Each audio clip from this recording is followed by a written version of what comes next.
Section 1. The Surface and the Subtext. There is something quietly strange about Family Guy. Not the obvious strangeness, the kind that sits right there on the screen where everyone can see it. The talking dog, the evil baby, the cutaways to a man locked in an extended street brawl with a giant chicken in the middle of what should be an ordinary afternoon.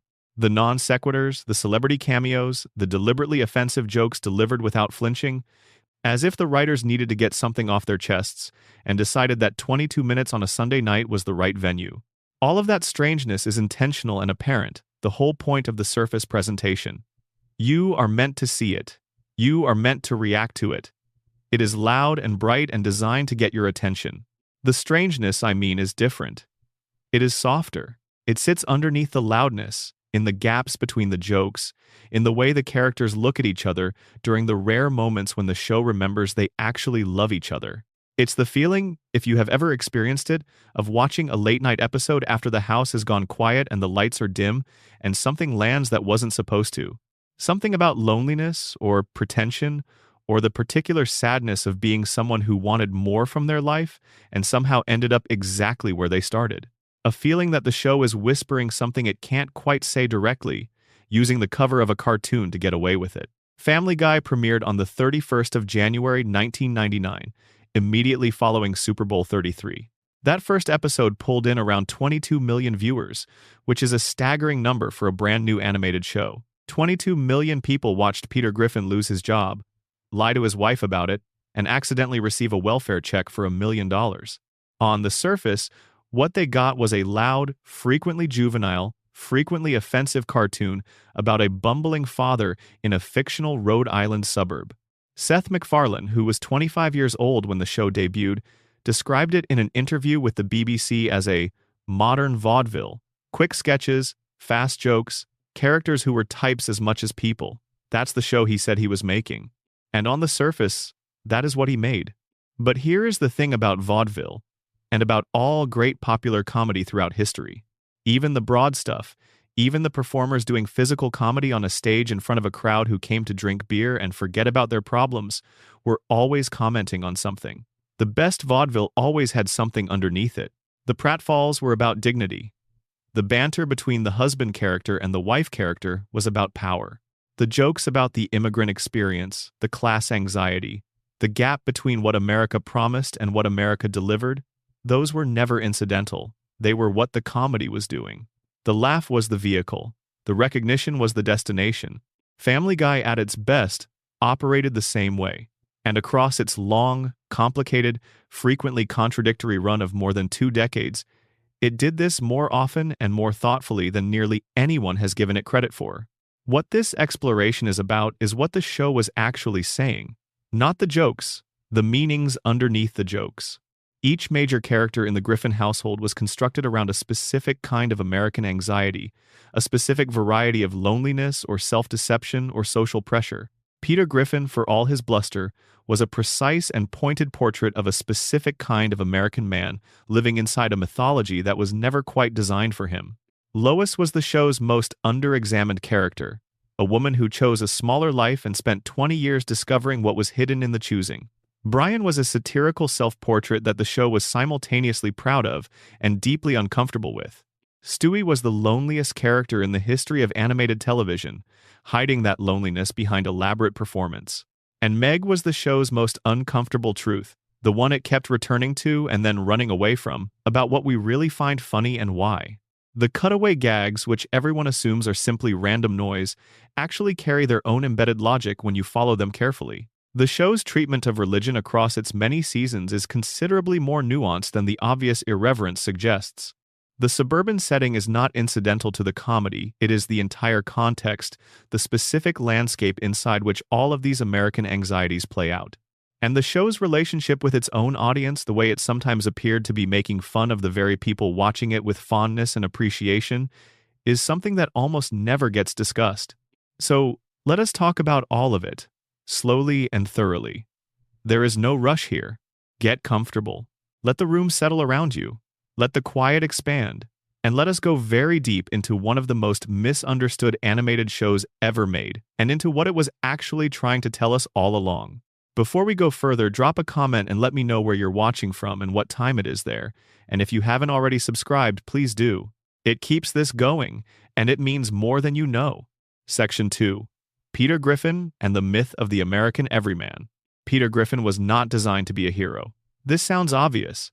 He is fat and clumsy and frequently cruel in an oblivious way, and he makes decisions that would result in prison time if translated to the real world. But the show's earliest seasons were far more deliberate about what Peter represented and what that was supposed to mean than the casual viewer tends to notice. There was a blueprint. There was an intention. The lovable idiot was doing something more specific than simply being lovable and idiotic. Seth MacFarlane, in multiple interviews across the show's history, described Peter as being inspired by a specific type of New England man. A blue-collar guy who speaks without filtering his thoughts, who holds strong and frequently wrong opinions on topics he understands only superficially, who loves his family in a genuine but perpetually inept way. Peter is Irish-American, Catholic by loose and irregular affiliation, employed at a brewery, and inhabiting a house that is slightly too small for his family and slightly too expensive for his actual comfort level. He wears the same green pants and white shirt in virtually every episode, a visual detail that is easy to overlook but actually carries meaning. The uniform of a man who has stopped being a work in progress. Whatever Peter was going to become, he became it. The exterior is settled. The interior is still a mess, but the exterior is finished. In those first few seasons, this worked because Peter was operating within a specific and genuinely intelligent satirical tradition. He was the American everyman turned inside out and held up to the light.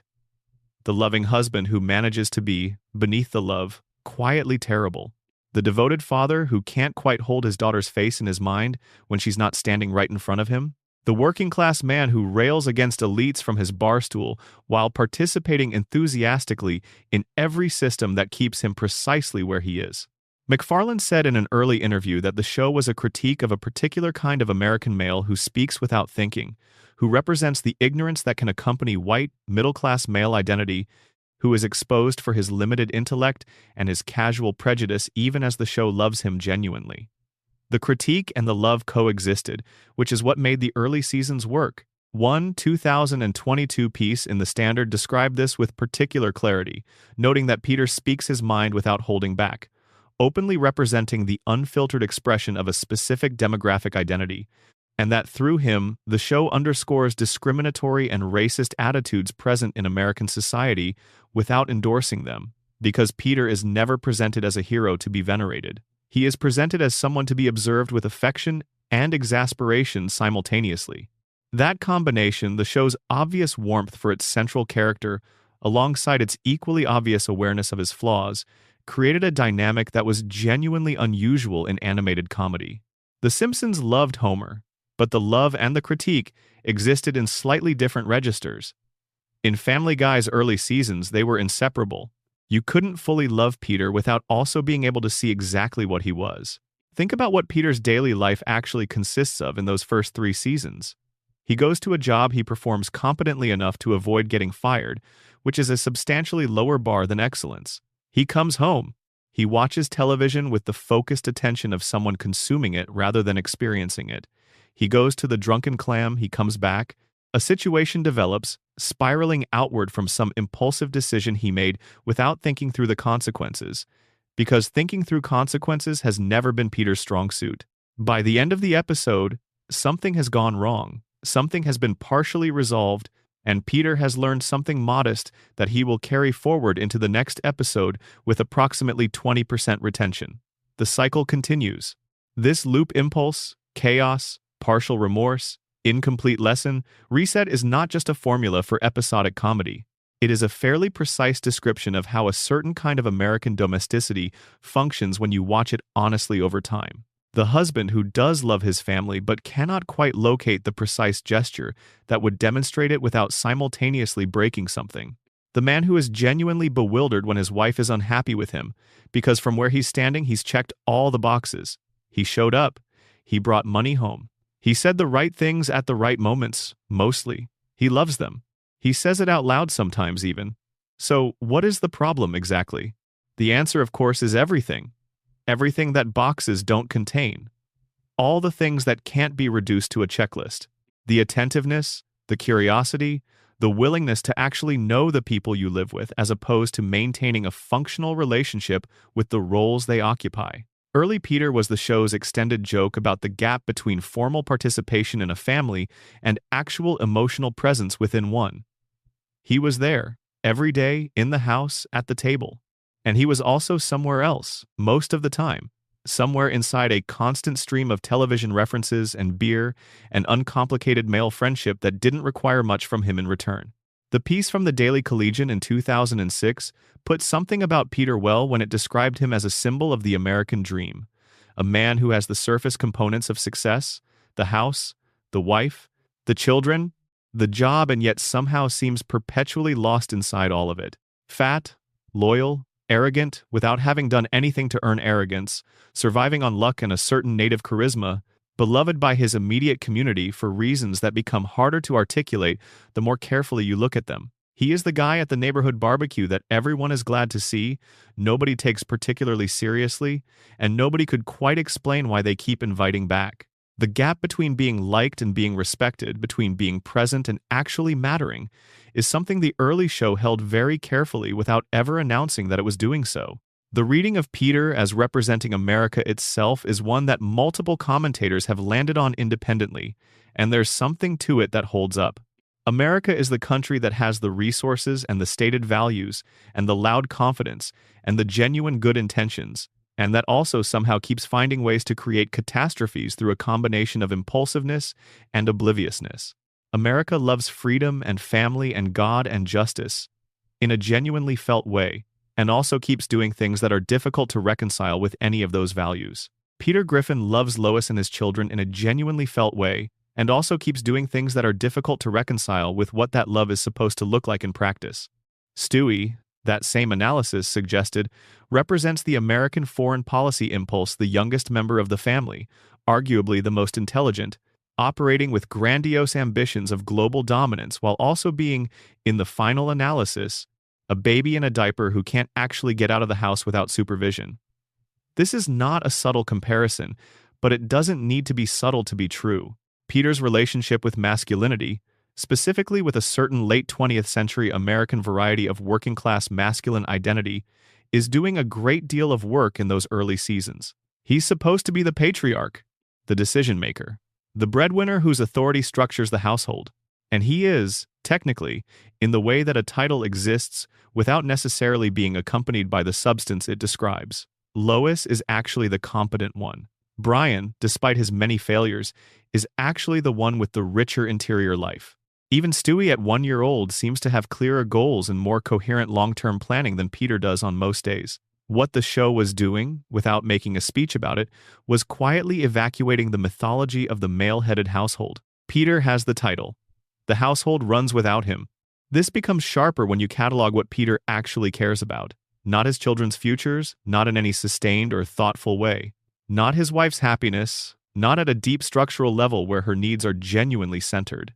He cares about beer and about the friends of the drunken clam.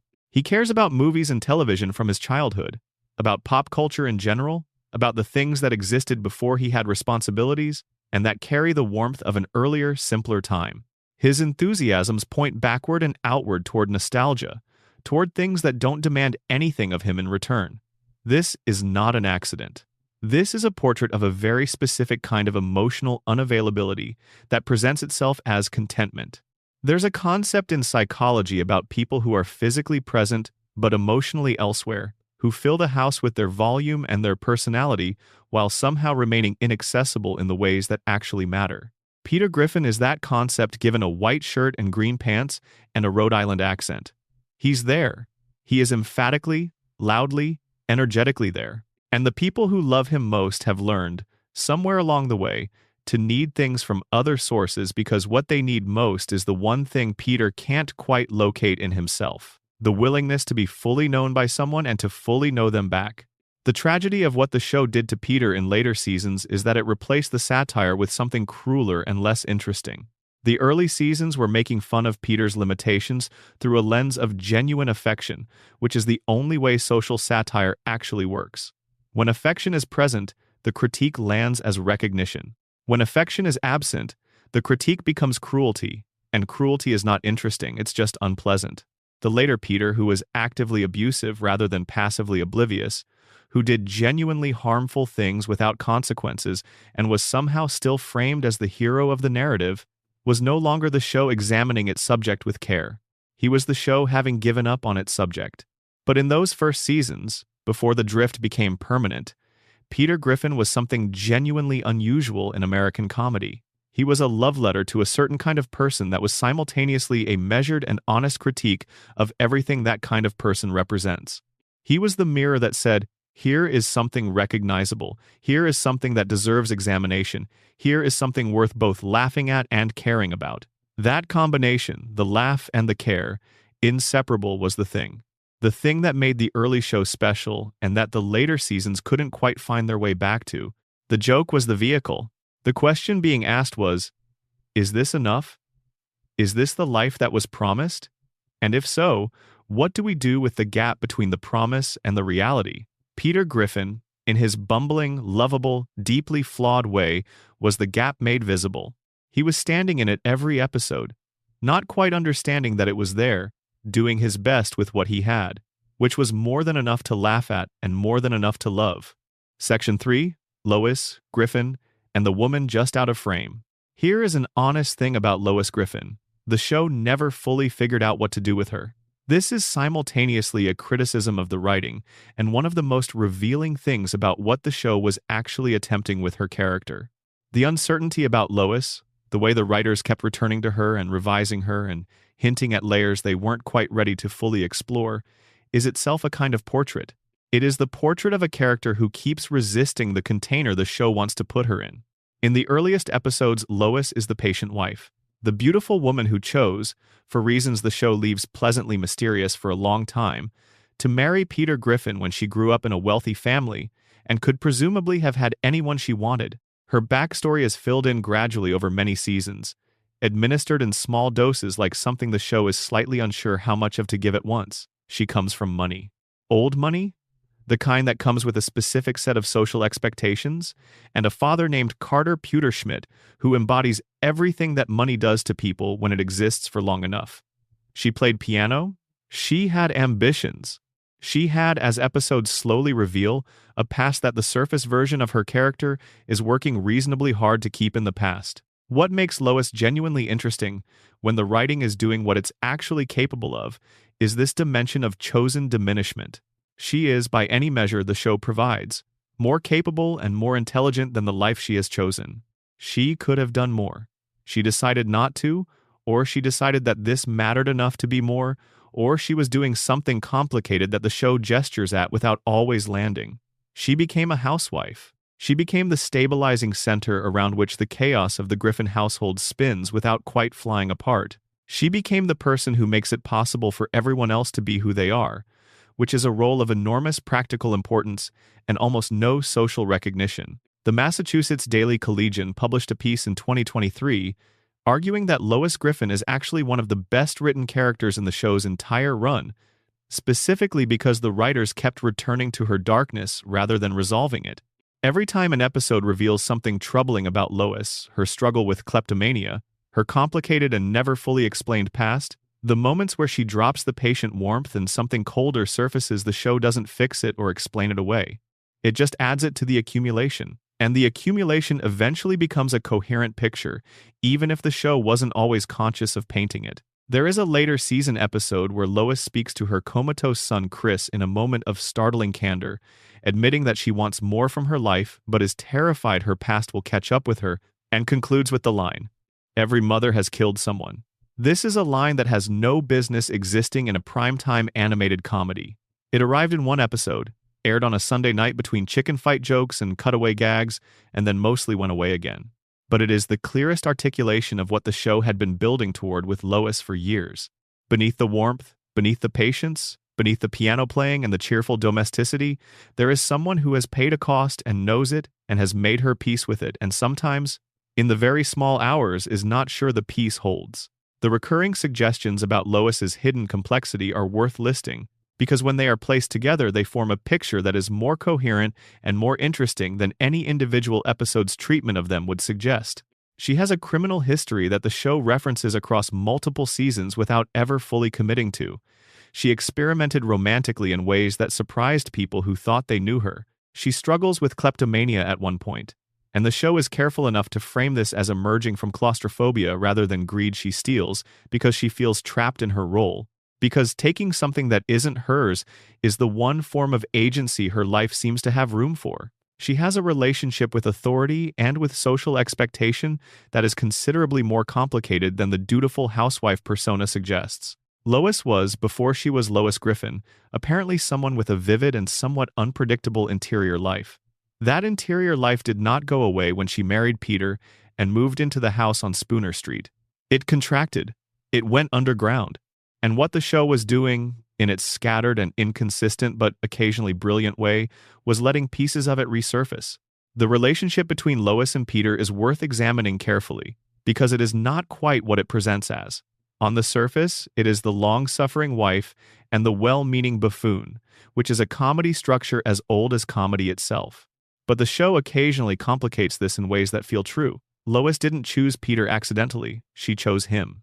Whatever quality he has, and Peter, in the early seasons especially, is genuinely warm and genuinely funny and genuinely loving in his chaotic way, that quality mattered to her. She saw something in him that the show sometimes makes visible and sometimes lets you infer.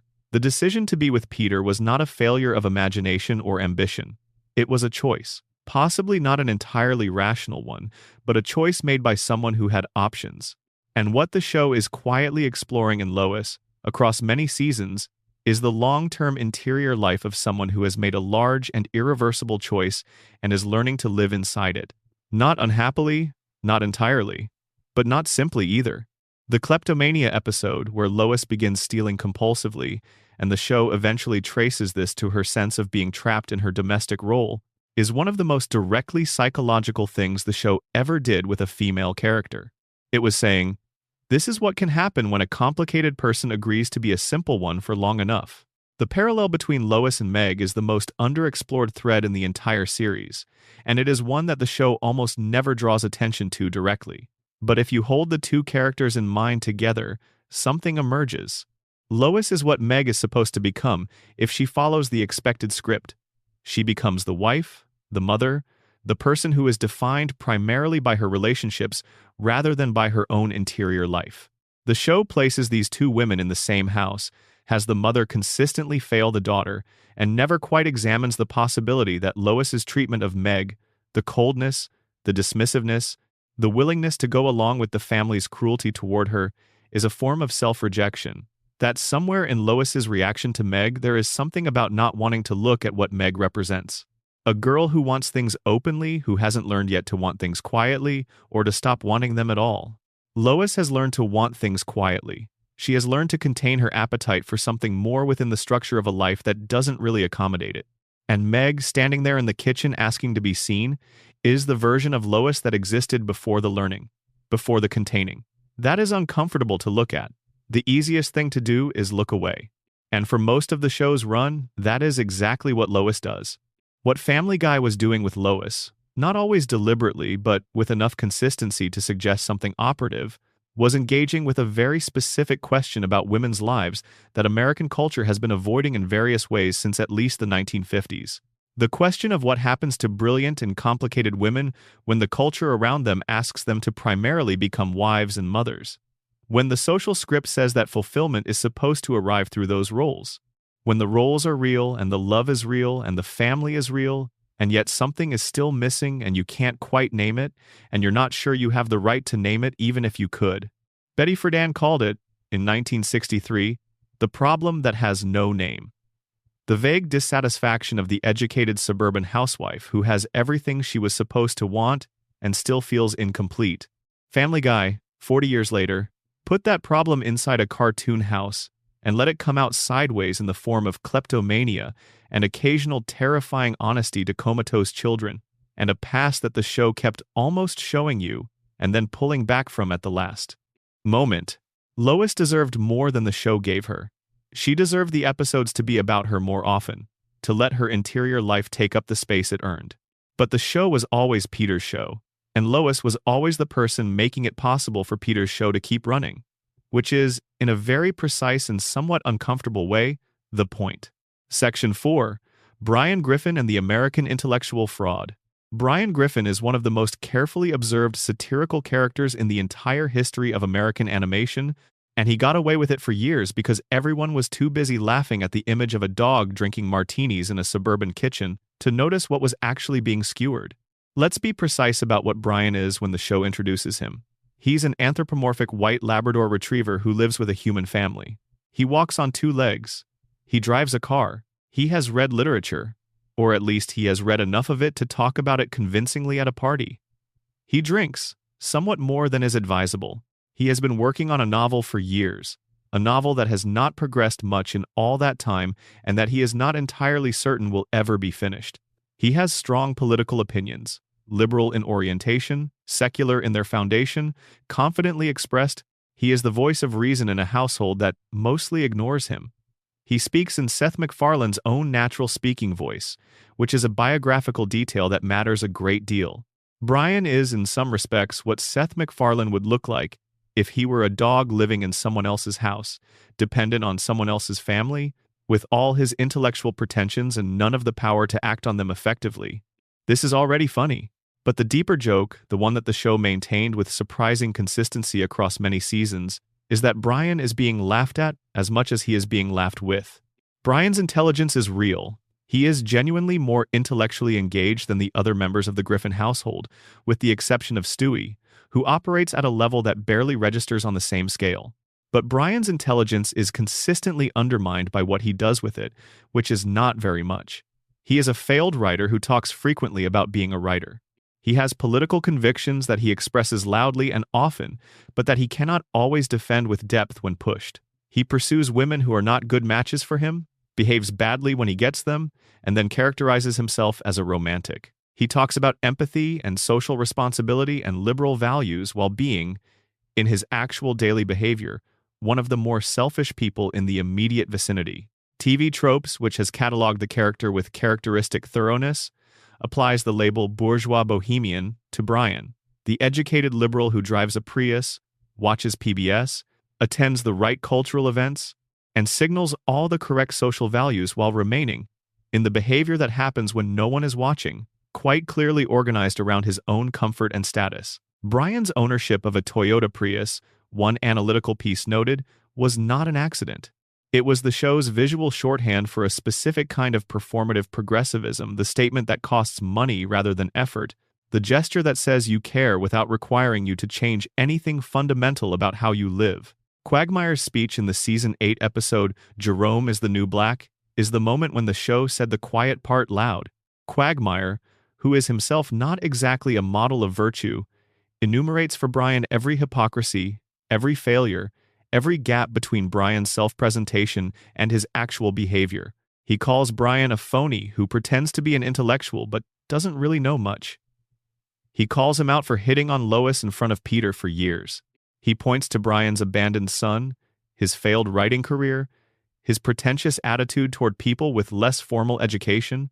He says that what he hates most about Brian is Brian's textbook liberal agenda, and then, crucially, follows this by pointing out that Brian has done essentially nothing to actually address any of the causes he claims to care about. He ends by calling Brian a big, sad, alcoholic bore. Every single thing in that speech is substantiated by things the show has already depicted. Not exaggerations, accurate descriptions. What makes this moment so complex is that the show clearly intended the audience to side with Quagmire.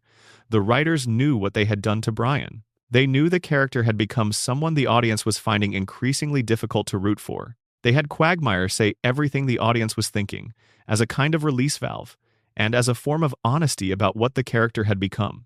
And then they kept doing it anyway. Brian continued to be Brian. If anything, the seasons that followed escalated, which is how you know the speech wasn't a corrective. It was a confession.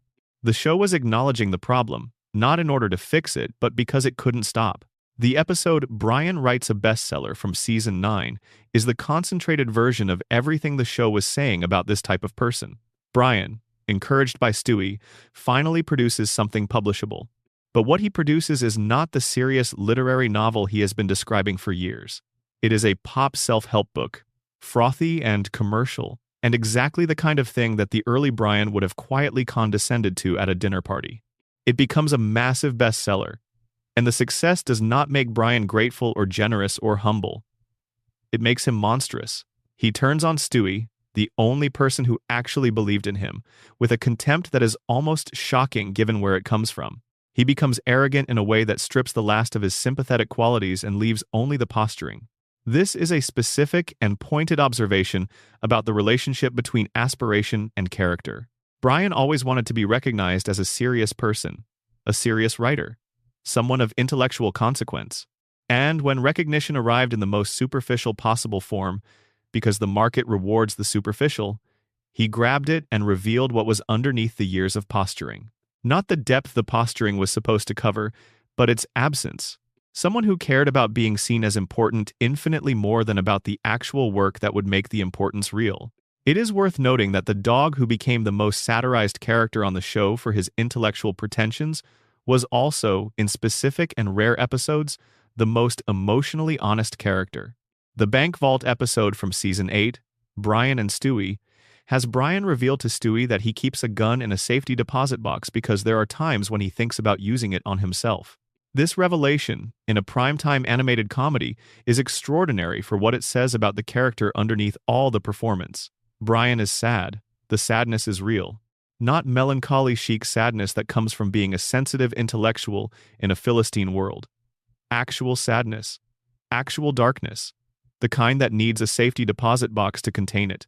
Brian doesn't fit. He never has. He's too human to be a dog and too much of a dog to be human. He lives in someone else's house, on someone else's couch, eating someone else's food, participating in someone else's family as a kind of dependent guest who has been there long enough that his presence is taken for granted. For all his pretensions to independence and intellectual life, he is fundamentally dependent on the Griffins. He can't leave. He has nowhere to go that would want him. His freedom is theoretical. His belonging is real, but comes with a cost he never quite names. This is also the show's meditation on aspiration and its discontents that applies well beyond Brian himself. Brian wants to make something lasting. He wants to be the kind of person who contributes something real to the culture, who writes a book that someone reads decades later and feels less alone because of it. And instead he is a dog on a couch in a suburb, getting older, not finishing the novel, drinking slightly too much, longing for women who are not available to him, and behaving badly toward the ones who are. The gap between his self-image and his reality is vast enough to be funny, but it's also vast enough to be familiar. Because many people know that gap. The aspiration that hasn't been fully realized. The identity that is partly constructed from what you intend to do rather than from what you have actually done. The credentials and the cultural references that function as promissory notes against a future self that keeps not quite arriving. Brian Griffin was the show's way of asking questions the audience might have preferred not to be asked. How much of your self-image is supported by your actual behavior? How much of your stated values survives contact with what you do on a Tuesday when nobody's watching? How much of being an educated, enlightened, progressive person is performance? And how much would remain if the performance were stripped away? The dog couldn't answer. But he kept posing the questions, season after season, from his position on a couch that wasn't his. Section 5. Stewie Griffin and the loneliness no one can see. Stewie Griffin's British accent is, canonically, fake. This is established in a later season episode where Stewie visits a therapist, and the therapist eventually concludes that the accent is a performance, a persona Stewie constructed and adopted to distance himself from the world around him, from which he is already deeply and perhaps irreparably isolated. The accent is not where Stewie is from, it is armor. It is the costume of someone who has decided that if they are going to be fundamentally alone in the world, they might at least be alone in a persona of their own choosing, rather than in their natural voice, which nobody acknowledges anyway. This could easily read as a throwaway bit of later season retconning, the kind of thing animated shows do when they need an episode and decide to explain something that was never really in need of explanation. But it is actually one of the most emotionally precise moments in the entire show, because it reframes everything that came before it. Every scene of early Stewie monologuing about world domination in that clipped, theatrical cadence, every moment of carefully articulated villainy, Every elaborately planned scheme to kill his mother or enslave humanity, those scenes were always also something else. They were a 1-year-old child, sitting in a high chair in a house in Rhode Island, performing for an audience that cannot hear him, in a voice that is not his own, about ambitions that nobody around him will ever understand. He is alone in a room full of people. He has always been alone in a room full of people. The accent was his solution. Forbes published a piece about Stewie in 2018 that put this plainly. He is terribly lonely. He cannot possibly relate to other toddlers, whose concerns are appropriately toddler-sized. He cannot be taken seriously by the adults in his life, who see a baby and respond accordingly, with the condescending warmth adults deploy toward beings they have decided are not yet fully present. Even Brian, the one person who can actually hear Stewie and respond to him as an equal, cannot fully understand what it is to be Stewie, to exist in this specific category of one, hyper-intelligent and emotionally complex and physically incapable and utterly dependent and absolutely unable to communicate any of that to anyone who has the power to do something about it. Stewie exists in a social gap that has no precedent and no community. There is no group for him. Toddlers bore him, adults patronize him. He has Brian, who is better than nothing but is not, by any meaningful measure, enough. He has himself. He has his elaborate interior life and his weapons and his schemes and the ornate theater of the evil genius persona, which is at least something, which is at least a coherent identity in the absence of a social one.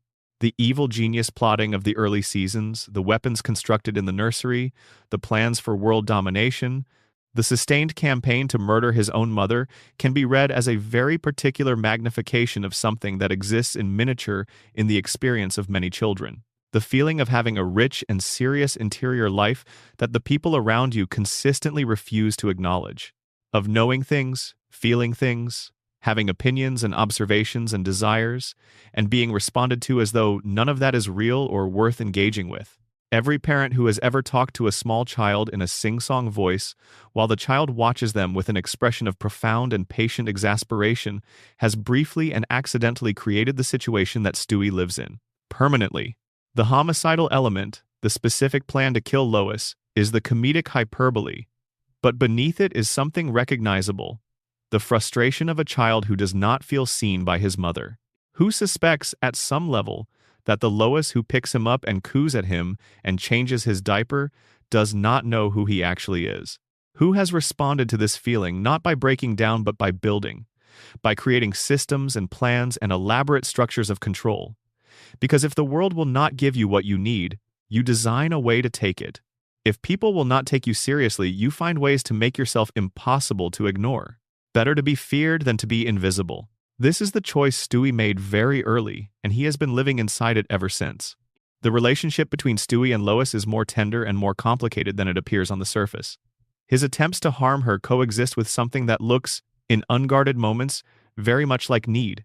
The Season 5 premiere, Stewie Loves Lois, makes this explicit by having Stewie become deeply attached to his mother after she gives him extra attention during a medical procedure, dropping all the villainy and becoming clingy and devoted in a way that is played for laughs but is also achingly recognizable. The evil genius act evaporates instantly when Lois simply pays attention to him. What he wanted all along was not world domination.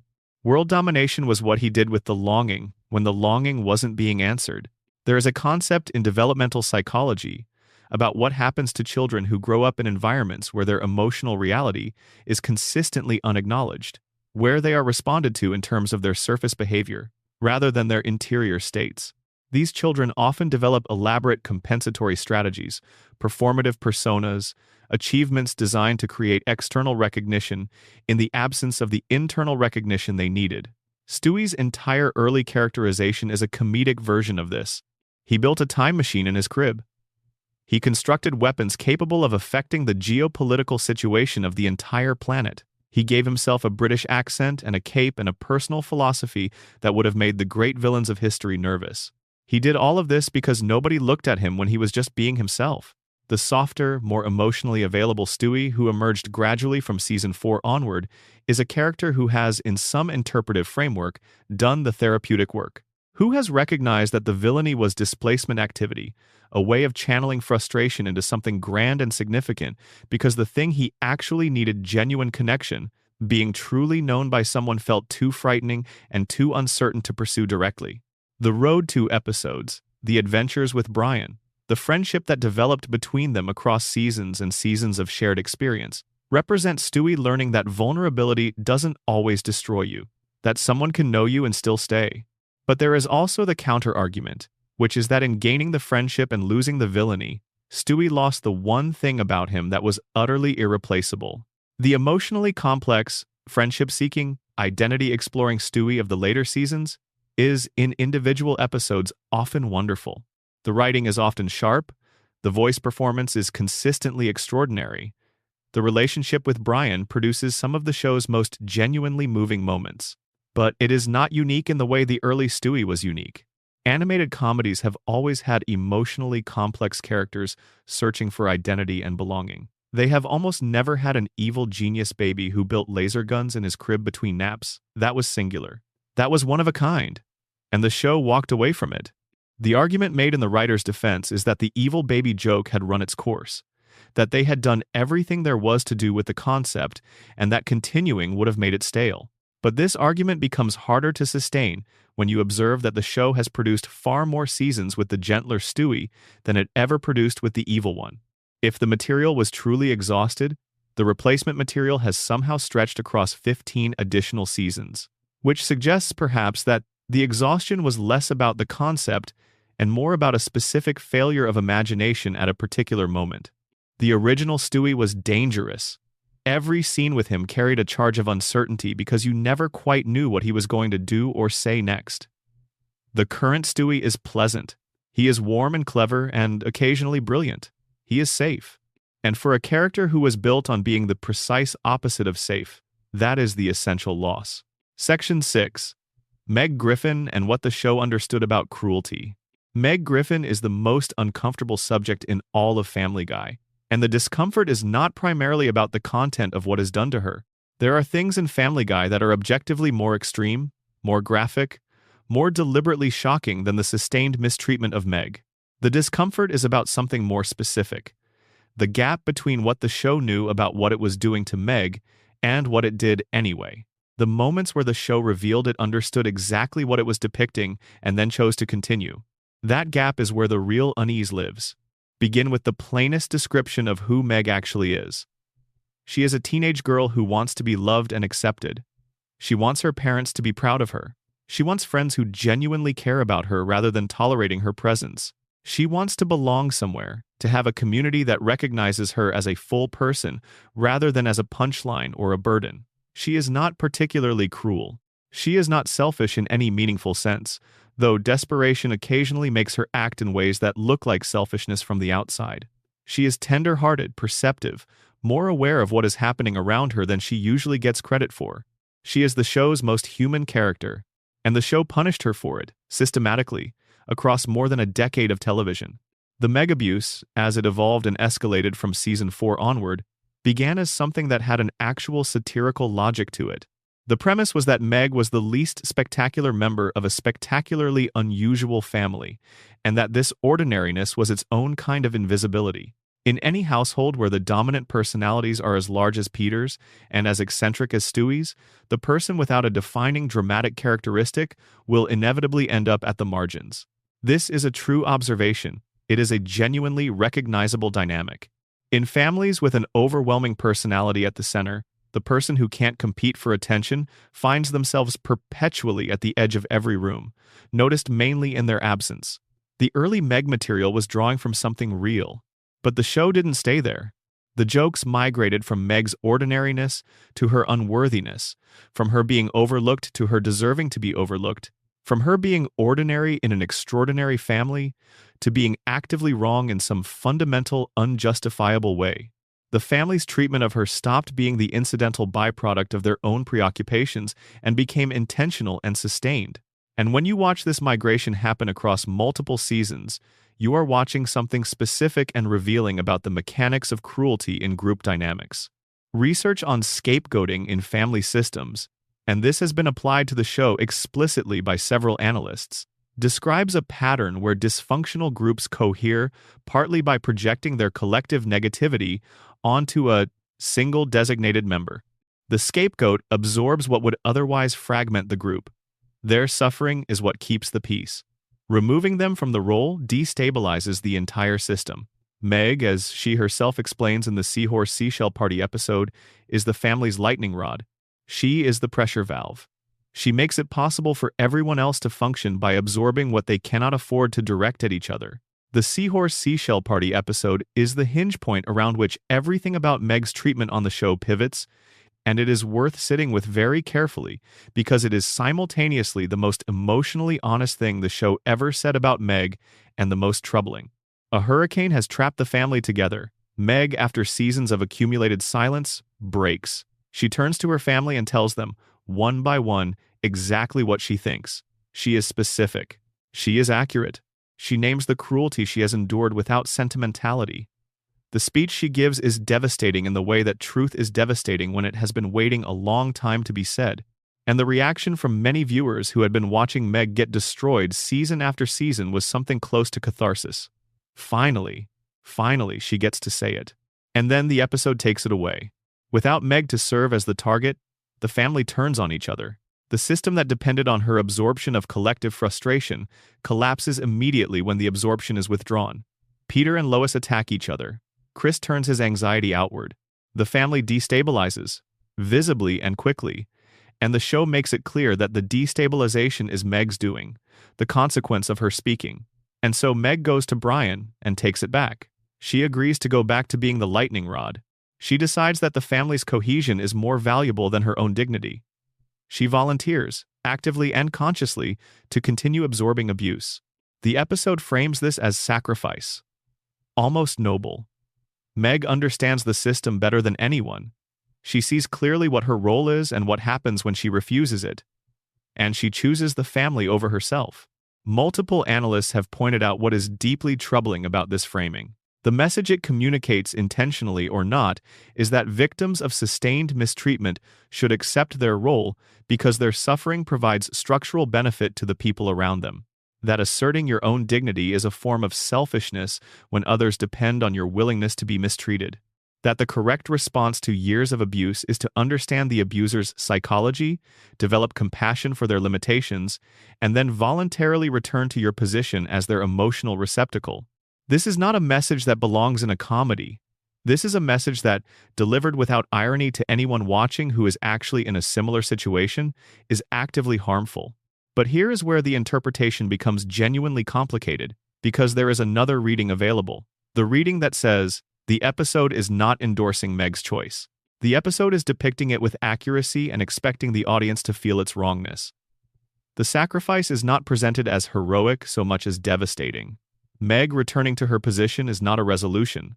It is the saddest possible outcome, a girl so thoroughly convinced of her own unworthiness that she cannot sustain her own assertion for more than a few minutes, even after the family has just proven her right about everything. The problem with this reading is the seasons that followed it, in which the abuse continued largely unchanged. If the episode was a reckoning, if the show was holding up the mirror and expecting the audience to be disturbed, then the appropriate next step would have been some change, however gradual. Instead, things continued, which suggests that the episode was less a reckoning and more a pressure valve. The show let something true get said, used it to generate an emotional response from the audience, and then reset. What redeems the show's treatment of Meg, partially and imperfectly, is the episodes scattered across the run where the writers remembered that she is an actual character. The Simpson crossover episode, where Meg meets Lisa Simpson and Lisa sees her and encourages her and helps her discover a talent, and the two of them form a genuine friendship, is one of the warmest things the show ever produced. It works precisely because it treats Meg as someone with interior depth. Lisa's reaction to Meg, the immediate recognition, the interest, the invitation to be more than she is being allowed to be at home, is the reaction we want to see Meg receive. The episode lands because the need it speaks to is real. The episode Peter's Sister attempts something similar. It reveals that Peter's cruel treatment of Meg is rooted in a cycle of abuse, that Peter's own sister bullied and abused him through childhood, and that he replicated this pattern without understanding it. Meg learns this. She and Peter reconcile genuinely, emotionally, in a moment that gives both characters real dignity. And then the following week, the status quo was restored. The cycle continued. The reconciliation didn't hold. This pattern, the show taking a genuine step forward, showing that it can treat Meg as a full human being, and then retreating, is perhaps the most damaging thing the show did. Not because any individual step backward was worse than everything else, but because the stepping forward made the retreating visible. Every time the show demonstrated it knew better, it also demonstrated that knowing better didn't change anything. The knowledge and the behavior were disconnected. Meg is, in the final analysis, the show's most honest portrait of ordinariness in a culture that has no place for ordinariness. She is a teenage girl who wants what most people want. She is unremarkable in the specific sense of not having a distinguishing trait that makes her legible to a media landscape built around dramatic distinction. She cannot compete with Stewie's genius or Peter's catastrophic exuberance or Brian's literary pretensions. She is simply herself, wanting ordinary things, in a context that has decided that ordinary is the same as worthless. The show punished her for this for 10 seasons, and in doing so, it was providing a very accurate, very dark, and very honest portrait of what happens to the most ordinary people in environments built around spectacle. They get used up quietly and called ungrateful when they notice it happening. Section 7. Cutaway gags in the fragmented American mind. Let us begin with the South Park critique, because it is the most famous engagement with the cutaway gag question, and it represents one half of a more complex argument than it is usually given credit for. In 2006, South Park aired its two-part Cartoon Wars episode, in which Trey Parker and Matt Stone depicted Family Guy's writers as manatees living in a tank, randomly selecting plastic balls from a pile, each ball bearing a different noun, a verb, or a pop culture reference, and combining them in groups of 5 to produce cutaway gags. The punchline was that you could swap any one combination for any other and nothing would change, because the gags had no connection to anything. They were random. They were meaningless. They required no skill to produce and contained no actual thought. This critique landed hard. Parker and Stone are intelligent people making an intelligent argument about the relationship between form and meaning. And they were partially right. By 2006, the cutaway gags were already becoming more frequent and less essential, and the trajectory would only continue in that direction. The South Park critique captured something real about where the show was heading, but it didn't capture everything. And what it missed is worth spending some time on, because the early cutaway gags were doing something that the critique doesn't fully account for. Think about what the cutaway format asks of its audience. It asks you to hold two unrelated things in your head simultaneously and to find the collision between them funny.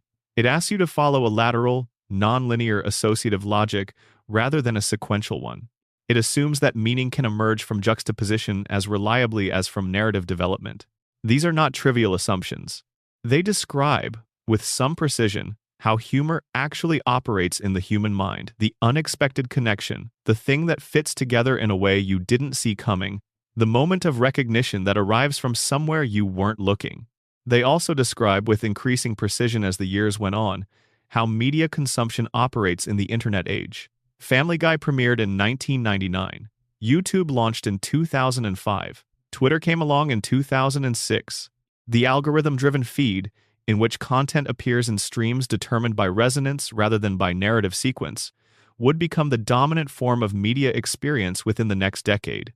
The cutaway gag, which presents a self-contained comedic unit with no context required and no continuation needed, is structurally identical to the social media post. It is the joke as individual atom, complete in itself, designed to travel independently of the larger structure it came from.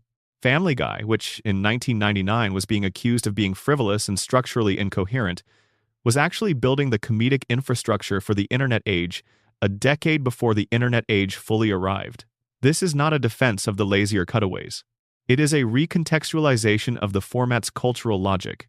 The show's signature style was not a failure of narrative coherence so much as it was a response intuitive, probably unconscious, but real to how information was beginning to move through the culture. Academic work applying what is called postmodern fragmentation theory to Family Guy's structure makes a similar argument from a more elevated angle. The idea is that the show's reliance on cutaways, non sequiturs, and cultural references constitutes a form of postmodern intertextuality, a deliberate engagement with the condition of late capitalist culture, in which the unified narrative is always being interrupted by the circulation of images and references and fragments that refuse to cohere into any single story. The show's form, in this reading, mirrors its content. Nothing holds together for long. Everything is always being interrupted. The stable narrative is always giving way to something unrelated and then starting up again somewhere else. Whether this was deliberate or accidental is genuinely unclear. MacFarlane has never claimed this kind of formal intentionality. But the resonance is real regardless of the intention. The early cutaway gags also performed a specific social function that gets overlooked in the debate about their quality. They were a comedy of cultural literacy. The jokes assumed you had absorbed a specific set of references, movies, songs, historical figures, cultural moments, and they rewarded that absorption with the pleasure of recognition. The humor was partly just the joke, but it was also partly the experience of being in on the joke, of belonging to a community of people who have accumulated the same archive. This is comedy as identification, as the construction of a specific kind of audience community in real time. The Conway Twitty gag, which is the most infamous example of cutaway abuse, is interesting for what it reveals about the relationship between format and content. The show would simply cut to a full performance of a Conway Twitty song. Not a clip, not a parody, but an extended, unedited musical performance, and then return to the narrative. There was no punchline. The joke, to the extent there was one, was that the show had replaced its own content with something that was not its content. That there were minutes of airtime to fill, and this was one solution to the problem of filling them. This was the writers telling on themselves. More clearly than any critical analysis, the Conway Twitty gag was the show describing its own condition. Not enough material, but the machine needs to keep running. And the format, which was supposed to be the show's signature strength, its point of distinction from other animated comedies, had become the thing that made it easiest to be lazy. Because a cutaway can go anywhere. It can be anything. It has no structural requirements. And when you don't have to meet structural requirements, you eventually stop trying. The self-aware episodes where the show acknowledged its own cutaway dependency are fascinating for exactly this reason. In Back to the Pilot, Brian and Stewie travel back in time to the original episode and observe the characters standing around awkwardly during a cutaway, doing nothing, waiting for it to be over. The joke acknowledges what the cutaways actually do to the narrative. They remove the characters from the story and leave them with nothing to do. The show is describing the problem while doing the thing that causes it. This is a very specific kind of self-awareness that doesn't lead anywhere useful, which makes it an accurate portrait of a certain kind of self-awareness. The kind that knows what the problem is and continues anyway. What the cutaway gag, at its best and most intentional, was actually doing connects to something more important than formal innovation. It was demonstrating that meaning doesn't always require sequence. That funny can arrive sideways. That the human mind is capable of making connections across vast distances of apparent dissimilarity and finding those connections genuinely pleasurable. This is not a trivial thing to demonstrate. It is one of the things that distinguish the comedic mind from other kinds of minds. And Family Guy, in its early seasons, was deploying this capacity consistently and sometimes brilliantly. The tragedy was not the cutaway format itself. The tragedy was what happened to it when the discipline that shaped it was removed. Section 8. Religion, God, and what Family Guy actually believes. You might reasonably expect a show created by an openly secular, politically liberal person to simply mock religion and move on. Family Guy does mock religion. It does so frequently, sometimes cleverly, occasionally in ways that are closer to cheap shots than to genuine engagement. God appears as a character throughout the series' run, usually depicted as a middle-aged Caucasian man in a white robe with considerably more personal fallibility than the omnipotent role traditionally requires. Jesus appears. Peter's deeply Catholic father, Francis Griffin, provides the series with its most sustained examination of religious exclusivism and its discontents. Brian expresses atheism loudly and repeatedly over many seasons. The show has been on the Parents Television Council's list of most objectionable programs multiple times. None of this is subtle. But here's what is interesting. The show's actual relationship with religion, traced carefully across its long run, is more ambivalent and more thoughtful than the surface irreverence suggests. The irreverence is real, but it exists alongside something else, a grudging acknowledgement of what religion actually does for people, and a consistent skepticism about the alternatives.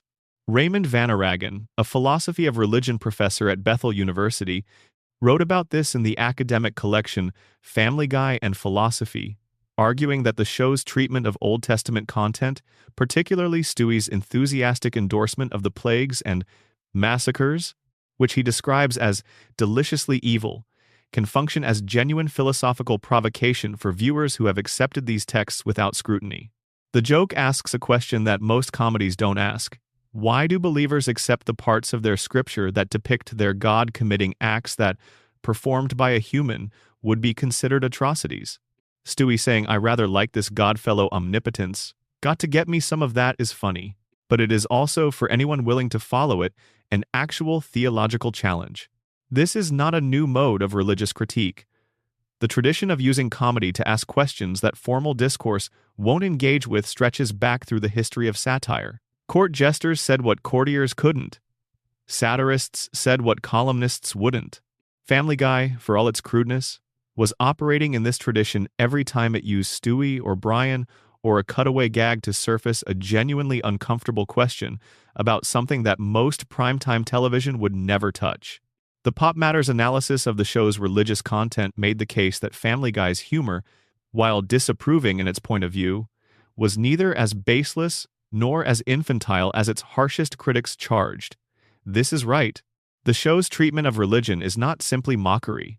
It is the engagement of a secular sensibility with a religious culture it neither belongs to nor entirely dismisses.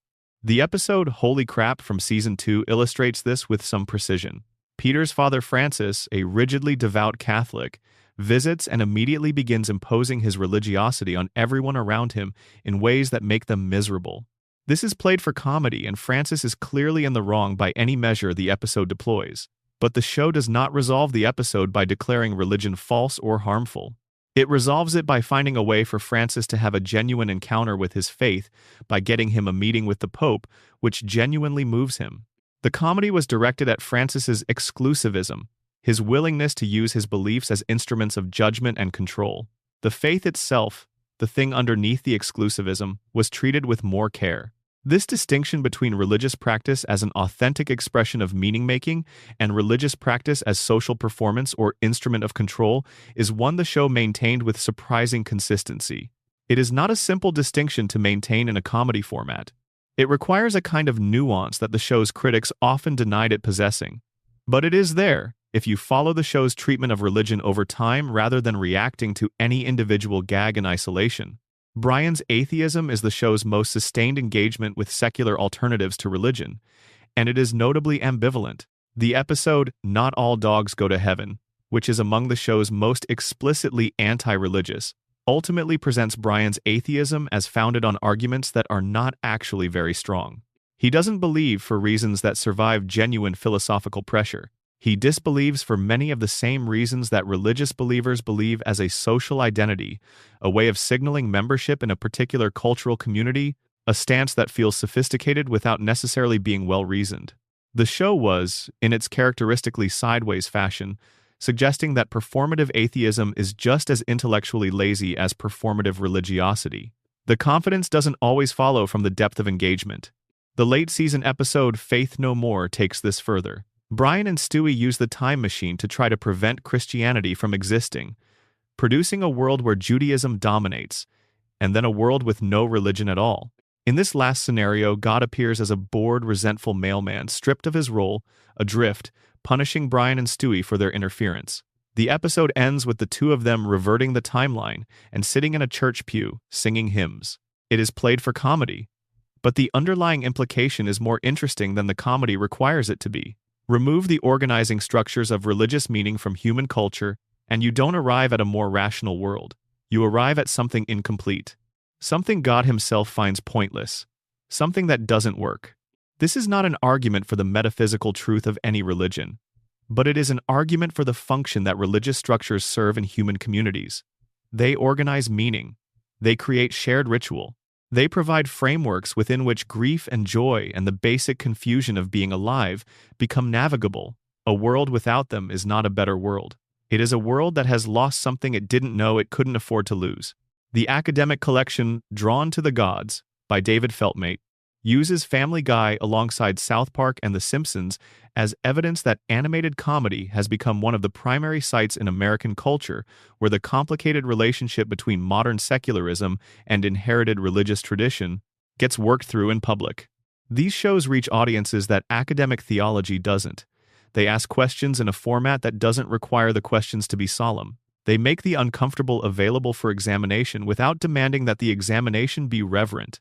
What Family Guy was doing with religion, across all of its seasons, was something that required holding two things simultaneously that are difficult to hold at once: a genuine skepticism about the claims and institutions of organized religion, and a genuine respect for what those claims and institutions mean to the people who need them. It managed this unevenly, and sometimes it failed at it entirely, and sometimes it produced something genuinely insightful about the place of faith in contemporary American life. The irreverence was never quite as simple as it appeared. The respect was never quite as absent as the surface suggested. Section 9. The House on Spooner Street and the American Dream's Hidden Architecture. The suburb that Family Guy inhabits is not a neutral setting. This is worth saying clearly before anything else about the Griffin family's neighborhood, because the suburb in American life has rarely been neutral. The post-war American suburb, the landscape of neat houses and maintained lawns and safe streets and good schools that became the physical expression of the American dream's fulfillment, was built on specific and deliberate choices about who would be admitted and who would not. The zoning laws, the mortgage policies, the home ownership programs and their restrictions, the neighborhood associations and their covenants, these were instruments of a specific demographic vision. The suburb promised stability and comfort to some Americans and systematically denied those promises to others. It is a landscape with a history, and that history is not separate from what the suburb represents. Family Guy doesn't address this history directly.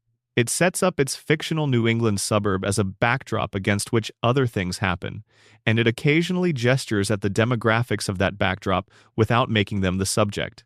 But the choice to locate its satirical portrait of American self-deception and domestic dysfunction in exactly this kind of landscape is not innocent. The suburb is where the American dream was supposed to be proven. The house on Spooner Street is the evidence that it worked. The Griffin family living in that house is the evidence of what working actually looks like from the inside. Academic analysis of the show has consistently noted that the Griffins occupy a specific and carefully chosen social position. They are working class in the sense of Peter's employment and income, but they inhabit a suburban landscape that aesthetically reads as middle class. They are between the categories, which is both financially precarious and socially revealing. Peter works at a brewery, which pays enough to sustain the mortgage and the bills, but not comfortably enough to absorb the chaos his behavior regularly generates. The family is always fine enough, never quite safe. They are the American middle class in its most honest form, surrounded by the symbols of stability without quite achieving the stability itself. The suburb does something specific to the show's comedy that is worth attending to. It provides the flatness, the deliberately maintained ordinariness, against which the extremity of the characters registers. Stewie's plans for world domination take place in a yellow nursery with gentle animal illustrations on the walls. Brian's literary pretensions unfold in a kitchen where Lois is preparing pasta for the third time in a week. Peter's catastrophic decisions damage the very specific, carefully maintained domestic environment that the neighborhood depends on for its sense of itself. The comedy lives in that friction between the spectacular interior of these characters and the carefully ordinary exterior they inhabit. The house itself is a character, in a quiet way. It is the container within which all of this contained energy lives. The kitchen where Lois makes sense of the chaos. The living room where Peter watches television in a kind of meditative absorption. Stewie's nursery, which is simultaneously the most ordinary room in the house and the most dangerous. The table where the family occasionally sits together, and something almost like functional family life occurs, briefly, before the episode's plot intervenes. The house is not large. It is not grand. It is exactly the right size for a family with exactly these specific tensions, and no room for them to fully expand. The neighbors on Spooner Street are each doing their own work as satirical portraits of suburban American types.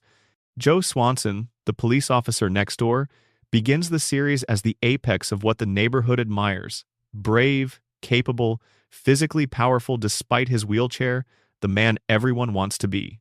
His introduction in the Season 1 episode, A Hero Sits Next Door, establishes him as the gold standard against which everyone else measures themselves, including Peter, who is immediately and deeply jealous of Joe's standing.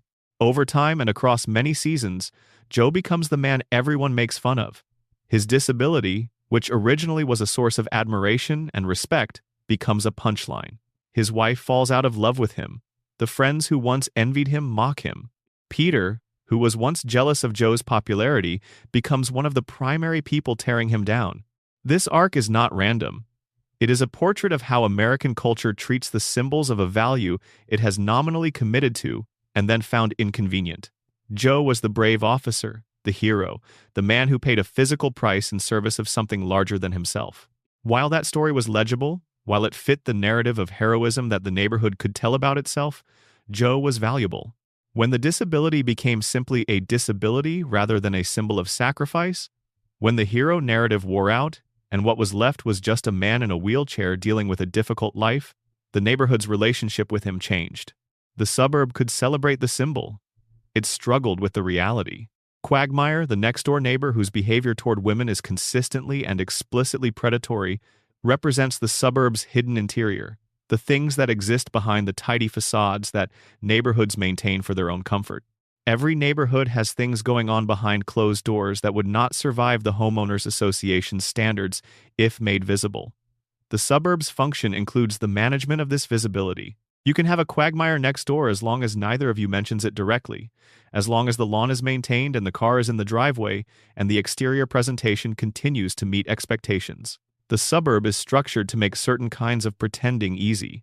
The Drunken Clam, the bar where Peter and his friends gather, is the anti-suburban space within the suburban landscape. It is where the performance of domesticity is suspended, where the men can exist without the constant monitoring of social expectation that the neighborhood otherwise enforces. It is grimy and warm and honest in ways that the houses on Spooner Street are not.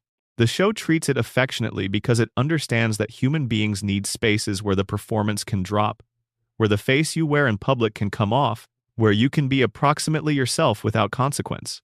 But the Drunken Clam also doesn't build toward anything. The conversations that happen there don't change anything. The men go back to their houses, their roles, their performances. The bar is temporary respite, the suburb is permanent, and the show, over its long run, sits inside the permanent rather than the temporary. It is fundamentally a show about what it is like to live inside the container, inside the house, inside the neighborhood, inside the set of expectations and performances and roles that constitute suburban American life, and to be, simultaneously, profoundly oneself and profoundly constrained by that container. There is an essay from a Medium analysis of the show from 2022 that examined Family Guy specifically as a satire of mid-century suburban family power structures, arguing that the show's central domestic dynamic, Peter's nominal authority over the household, combined with Lois's evident superior competence, is a deliberate parody of the post-war family ideal. The breadwinner who is supposed to know best, shown not knowing much. The homemaker who is supposed to provide support, shown actually providing the structural load-bearing support that makes everything else possible. The children who are supposed to inherit a stable and functional legacy, shown instead inheriting the dysfunction that the ideal was always trying to paper over. This is the show doing archaeology on the American family myth, digging into the foundations and finding that the concrete is less solid than the surface suggested, finding that the promise, if you work hard and buy a house and raise a family, you will be happy and whole, contained within it a set of conditions that were never going to be universally met, because the conditions were built around a specific and idealized version of the family that most actual families could not fully achieve. The Griffins are trying. They are genuinely trying. And the trying, which is real and visible and touching in its persistence, never quite closes the gap between the mythology and the reality. The house on Spooner Street is the American dream, fully achieved and slightly disappointing. It is real and warm and imperfect, and full of people who love each other in complicated ways. It is the destination that was promised, and now that you're here, it turns out the map didn't mention what you'd find after arriving. Section 10. Seth MacFarlane's vaudeville and what he was really doing. Seth MacFarlane has always been careful about how he characterizes what Family Guy is trying to do. When asked directly about the show's deeper meanings, about whether the social commentary is deliberate and sustained, His instinct is to pull back, to say the goal is to make people laugh, to say the allegory and the politics are secondary, to describe the show as vaudeville quick, entertaining, immediate, not designed to outlast the evening. He said it to the BBC. He has said versions of it in many interviews over 25 years. And in 2024, on the show's 25th anniversary, he told The Wrap, "I think the goal of the show at the end of the day is just to make people laugh. That's really all it's out to do. It delves into social allegory and politics now and then, without question, as a good primetime animated show should, but that's always secondary. It's a room full of comedy writers who just want to make each other laugh. This is both honest and strategic. MacFarlane is not interested in being held to an artistic statement. He doesn't want to over-explain the jokes, because over-explanation kills jokes. He doesn't want to produce the kind of earnest artistic manifesto that invites people to measure the show against it and find it wanting. And there is something about the show's deliberate chaos, its enthusiasm for its own contradiction, its willingness to be ugly and warm in the same episode, that makes heavy interpretive claims feel slightly beside the point.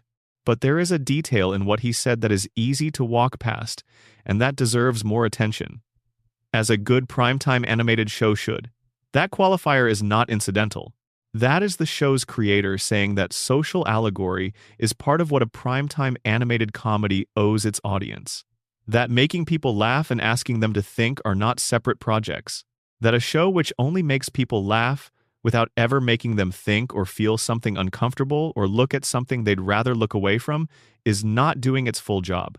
This is the vaudeville argument made precise. The history of comedy as social commentary is long and clear. Court jesters, satirists, the great comedians of the vaudeville tradition, who hid real things inside entertainment because the entertainment was the only vehicle that could get past the audience's defenses. You laugh, and in the space where the laughter opens something up, the idea gets in. The vaudeville and the commentary are the same thing in two different modes. The show is the delivery mechanism, and also the thing being delivered. MacFarlane was 25 years old when he pitched the show to Fox. He had graduated from the Rhode Island School of Design. He had worked on cartoons that were engaging with American culture in intelligent ways. He was politically engaged, culturally literate, deeply aware of the tradition of social satire, and living in a country he found frequently bewildering and occasionally infuriating. He was, in multiple interviews, openly uncomfortable with the American religious landscape. He was critical of the conservative politics of the network he worked for.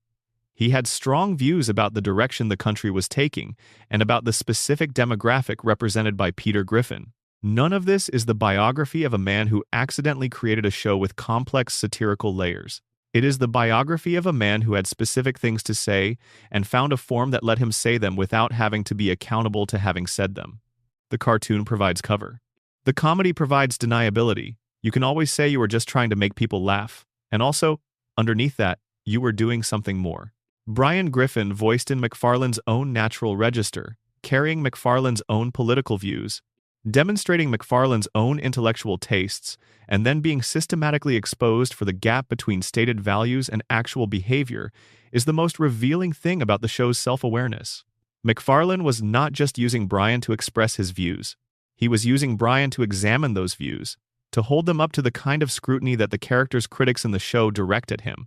The Quagmire speech accusing Brian of everything he's guilty of is not an attack from the outside. It is MacFarlane looking at the liberal intellectual self-image and asking, with genuine rigor, does this hold up? Does the educated progressive who has all the right opinions and drives the right car and reads the right books actually behave in accordance with those values? The answer the show keeps returning to is, often not. And the discomfort this creates is not accidental. It is the show doing what the best satire has always done, directing the critique inward as well as outward, ensuring that nobody gets to watch from a position of comfortable superiority. There's also something important in how the tensions in the show between Peter's worldview and Brian's, between the working-class suburb and the intellectual pretensions, between genuine family love and genuine family dysfunction, were never fully resolved. The show didn't take sides in any clean way. It didn't say Peter was wrong and Brian was right. It didn't say the suburb was the problem or that the alternative was clearly better. It held the tensions in productive suspension and left them there, episode after episode, decade after decade. This is the mark of work that takes its subject seriously even when it's making you laugh at it. The writers who took over from MacFarlane in his later, more distant phase sometimes resolved these tensions into simpler things. Peter became simply cruel, Brian became simply insufferable, the complexity flattened into easier versions of the characters, and the show suffered for it. The tensions were the show. The unresolved, productively uncomfortable tensions were where the interesting things lived. What MacFarlane built, across the show's first several seasons, was a portrait of a country and a family and a specific historical moment in American life, assembled from jokes and cutaway gags and deliberately offensive comedy, in the mode of a vaudeville show. It wore a silly hat. It did the pratfall. And underneath the pratfall, if you were watching at the right angle and in the right light, it was saying something real about who Americans were in 1999 and in 2005 and in 2010 and beyond, about the gap between the self-image and the reality, about the loneliness underneath the cheerfulness and the pretension underneath the frankness and the love underneath the cruelty and the cruelty underneath the love. The show knew more than it usually let on. This has been true from the beginning. And in the long, still hours of the night, when the guard was down and the room was quiet and the episodes ran one after another, some of it got in. Some of it has always gotten in. A final thought. What Family Guy understood. Here is what stayed true across all of it, even through the seasons when so much else shifted or fell away entirely. The Griffins were never meant to be aspirational. They were meant to be recognizable. Not the family you wished you had, the family that exists. The messy, tender, frequently unkind, occasionally transcendent, mostly just trying to get through the week family. The one where the love is real but the damage is also real and neither one cancels out the other. The one where the children are complicated and the parents are flawed and the dog has opinions nobody asked for and the baby is doing something alarming in the nursery that everyone has decided collectively not to investigate. Wrapped around that recognizable family was a very specific, very deliberate portrait of the culture that produced them. The culture's mythology, its self-deceptions, its cruelties disguised as humor, its genuine warmth disguised as sentimentality, its ambitions that never quite matched its behavior, its capacity for love that never quite found the right expression.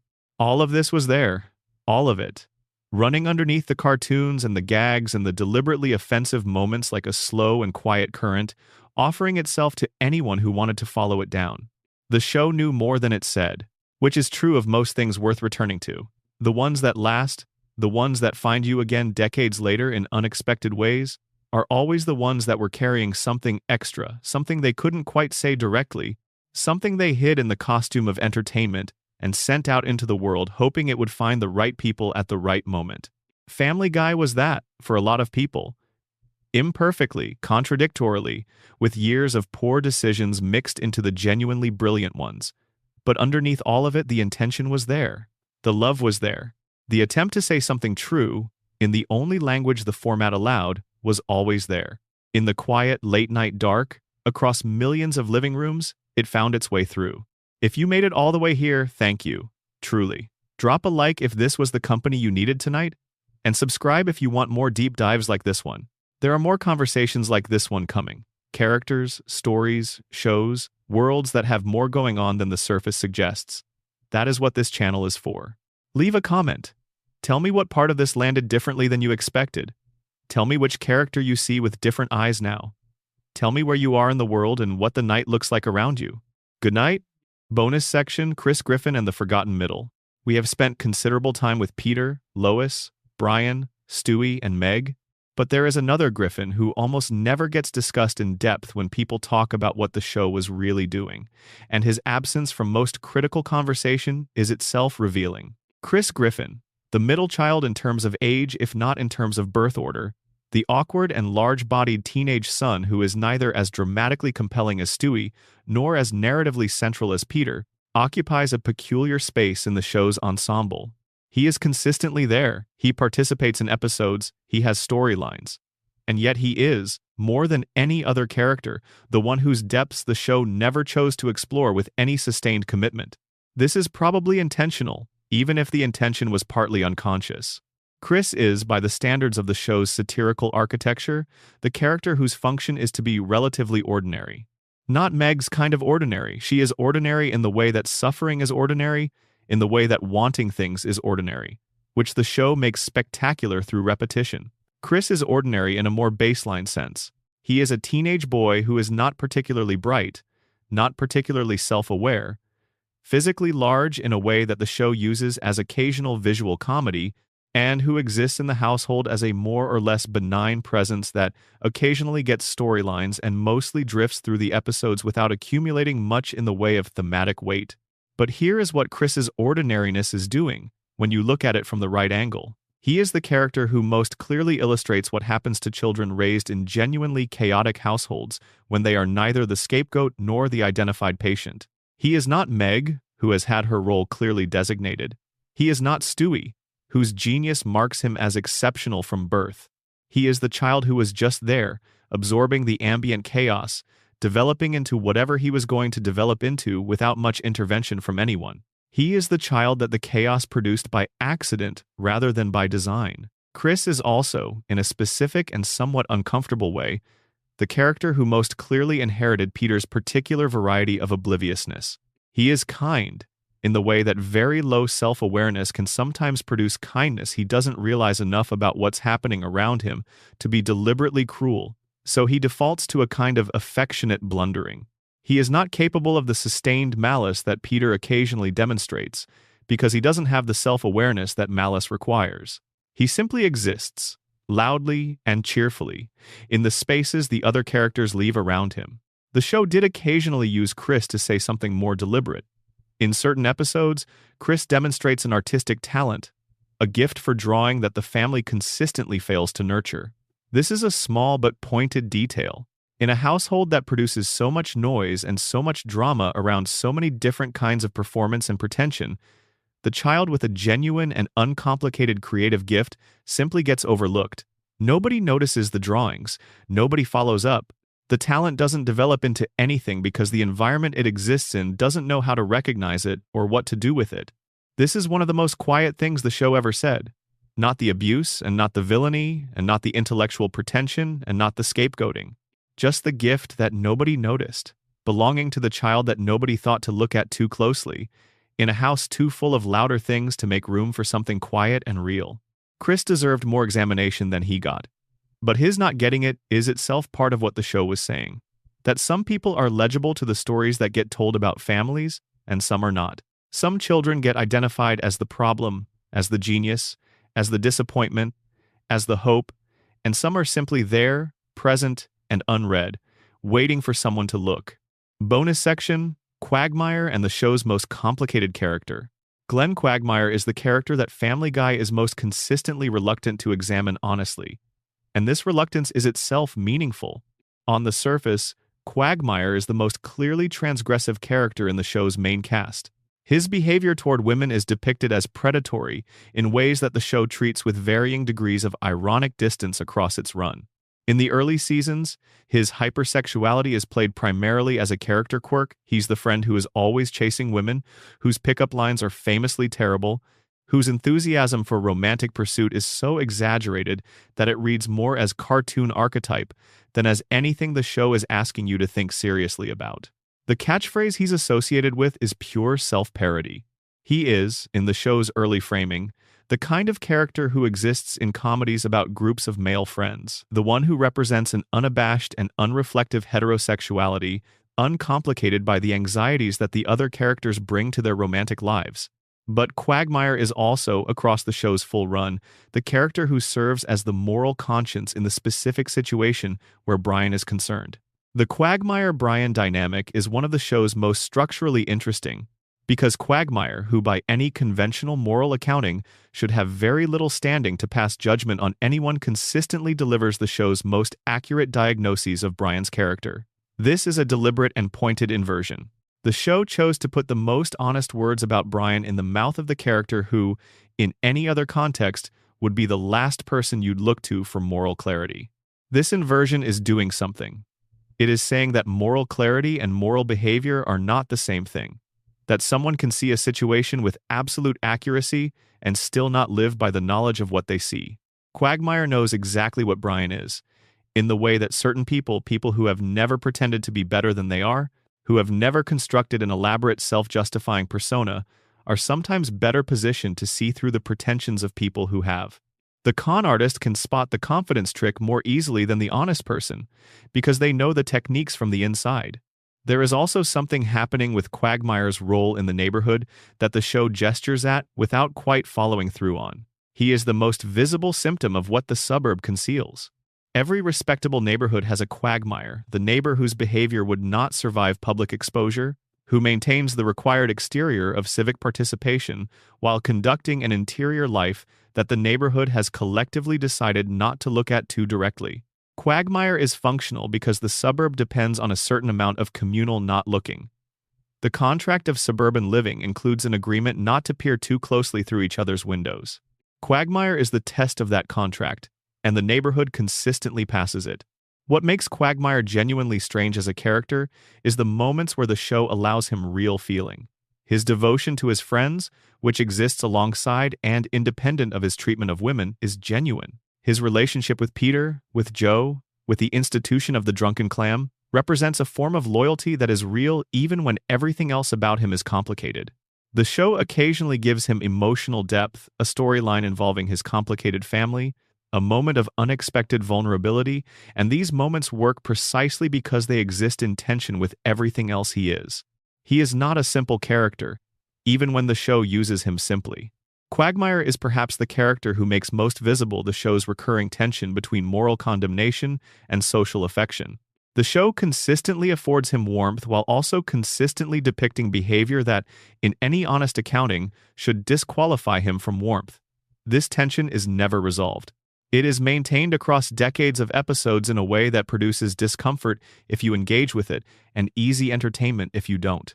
The character functions differently depending on how closely you look, which is, of course, a description of the suburb he lives in as well. Bonus section: the giant chicken and what the fights actually mean. There is one recurring element of Family Guy that almost never gets discussed in terms of what it might actually mean, partly because its meaning seems so transparently absurd that asking the question feels like missing the point. The giant chicken fights. For those who need the refresher, at irregular intervals across the show's run, Peter Griffin encounters Ernie the giant chicken, a man-sized chicken with whom he has a long-standing grudge rooted in a coupon dispute that Ernie apparently gave Peter that turned out to be expired. Every time they meet, an extended and increasingly elaborate fight ensues. These fights are spectacular. They destroy entire city blocks. They escalate through buildings and across vehicles and through elaborate set pieces. They are shot with more cinematic ambition than almost any other element of the show: slow motion, dramatic angles, music that treats the combat as genuinely epic. And then they end, sometimes with the chicken apparently killed, sometimes with a kind of grim détente, and Peter returns to whatever he was doing before, as if nothing happened. The fights have been analyzed as the show's most extravagant example of commitment to a bit, as visual comedy elevated to pure spectacle, as parody of action movie conventions. All of these readings are valid. But there is another reading that lands differently if you sit with it. The giant chicken represents the irrational, stubborn, completely disproportionate commitment to personal grievance that characterizes a certain mode of masculine conflict. The original fight was about a coupon. This is important. The initial spark of the feud is among the most trivial possible things two adults could disagree about. And yet the fight that results from it is catastrophic in scale, requiring enormous amounts of energy and causing tremendous collateral damage to the surrounding environment. And it keeps happening. Ernie comes back. Peter goes back to fighting. The feud continues. This is the show's most visual representation of something it explores in other registers throughout: the way that men, particularly men of Peter's temperament and social position, invest enormous emotional resources in grievances that are objectively tiny, that would be trivially easy to resolve through the most basic communication, but that have become instead the site of a conflict about something much larger and much less articulable. The coupon is not the point. The coupon never was the point. The point is something about respect and status and the feeling of having been slighted in a way that demands response. The point is the ego that cannot let go of a perceived insult even when letting go would save entire neighborhoods from collateral damage. Every Peter and Ernie fight in the show is a cartoon version of the bar fight that starts over something stupid and turns into a brawl that destroys the bar. Of the family feud that started with a misremembered slight 3 decades ago and has poisoned 2 generations. Of the political conflict that started as a specific policy disagreement and became instead a permanent war about identity and dignity and who gets to be right. The chicken is enormous and absurd, and its fights with Peter are some of the most entertaining sequences the show has ever produced. They are also, in their way, the show's most efficient compression of something deeply true about human stubbornness and the extraordinary lengths people will go to in service of grievances that could have been dropped. Bonus section. The show's relationship with nostalgia and pop culture. One of the most consistent features of Family Guy's humor, from its earliest episodes through the present day, is its use of nostalgia. Not just as a source of references to put in cutaway gags, but as a thematic preoccupation, a subject the show returns to again and again with a mixture of genuine warmth and knowing irony. Peter Griffin is defined in significant part by his relationship with a specific era of American popular culture. The 1970s and 1980s, the television shows, the movies, the music, the celebrities of that period constitute his primary cultural reference point. He relates to the present through the lens of that past. When something new happens, he reaches for an old reference to contextualize it. When he feels uncertain, he retreats into the familiar comfort of something that existed before adulthood arrived with all its demands. This is a character note, but it is also a cultural observation. Peter's nostalgia is not unusual. It is, in fact, one of the defining characteristics of the demographic he represents. The American adult male, born in the 1960s or early 1970s, for whom a specific and heavily mediated version of childhood and adolescence became the emotional center of gravity that everything else orbits around. The movies of his youth, the songs that were playing when things were simpler, the television shows that promised certain things about how life worked that life itself has not quite delivered. American culture, particularly from the late 1980s onward, became increasingly organized around nostalgia as a commercial force. The reboot, the sequel 30 years later, the streaming service with every childhood property available on demand, the album anniversary tour, the celebrity reunion, the constant recycling and repackaging of things from the past, offered to adults who want to feel again what they felt when those things were new. Family Guy both participated in this nostalgia economy and, at its most self-aware, commented on it. The show's cutaway gags are heavily populated with references to the cultural archive, to films and television shows and music from previous decades, and these references function simultaneously as jokes and as a kind of inventory. Here is what we have accumulated. Here is the shared cultural storage that a generation of Americans carries around. Here is what it means when people say they feel nostalgic. They feel toward these specific objects. The show understood that nostalgia is not really about the past, it is about the present. It is about what the present is missing, what the present can't provide, what the past is retroactively imagined as having contained that current life does not. Peter's nostalgia is the nostalgia of someone whose present life, for all its genuine pleasures, does not feel as vivid or as significant as the past. This is partly the nature of adulthood and partly the specific character of a culture that has invested so heavily in the mythologization of its own previous moments. The show also, at its cleverest, used nostalgia, ironically deploying references to the past, not to warm the audience toward them, but to expose what those references were actually about. A cutaway that appeared to be honoring something from the cultural archive turned out to be pointing at what that thing was actually saying about gender or race or class. The distance of time made the subtext legible. The nostalgia was the vehicle. The critique was the destination. This is not always what the show was doing with its references. Often it was simply deploying the reference for the pleasure of recognition, without any further agenda. But often enough, the agenda was there. And the combination genuine nostalgic warmth and genuine critical awareness is part of what made Family Guy feel, in its better moments, like it was actually engaging with the culture it was made from, rather than simply consuming it. The show itself has now become the object of nostalgia. There are people who grew up with Family Guy the way the characters in the show grew up, with 1970s and 1980s popular culture. The early seasons have their own mythology. The specific episodes, the specific jokes, the specific character moments from the first 5 or 6 seasons are revisited with the warmth of things that existed before everything got more complicated. The show is aware of this. It has made jokes about it. It has acknowledged, through the fourth wall, that it is now the thing that people are nostalgic for. This is the fullest loop of the show's relationship with nostalgia. A show about nostalgia has become the object of nostalgia. And the culture that produces this loop, the culture that keeps making things and then missing them and then reaching for them again, is the same culture that Family Guy was trying, from the beginning, to describe. Bonus section. The show watching itself, Family Guy, and meta-awareness. Family Guy has a complicated relationship with itself. This is worth exploring separately from the discussion of specific characters or themes, because the show's self-awareness, its consciousness of being a television show, of being watched, of having a history, of being in decline even as it continues, is itself a kind of commentary. Breaking the fourth wall in comedy has a long history. Characters speaking directly to the audience, acknowledging the artificiality of the fiction they inhabit, stepping outside the frame of the story to comment on it. These are techniques that go back to ancient comedy that Shakespeare used, that modernist theater deployed with self-conscious intention. When a character turns to the audience and says, "I know you can see this," something shifts. The fiction and the reality collapse briefly into each other.